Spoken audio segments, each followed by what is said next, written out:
تصوير طالعه. انتوا بتصوروا ايه يا جماعه؟ في حاجه؟ بجد بتصوروا ايه؟ مش فاهمه. اصحاب الموضوع بيزيد. سبقتونا الراجل ذنبه ايه طيب؟ طب عايزين نعرف اخر اعمال حضرتك ايه اللي جايه؟ حاجه يكون حصري كده.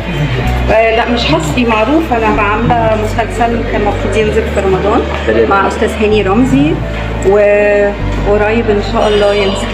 مش إن شاء الله. مصدقاكم بصراحه، الموضوع ده بيخوف قوي.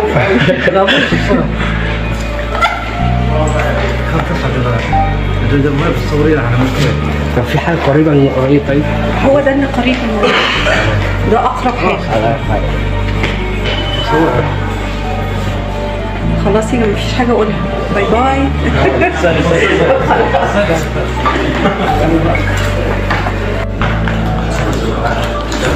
ممكن ما تزقوا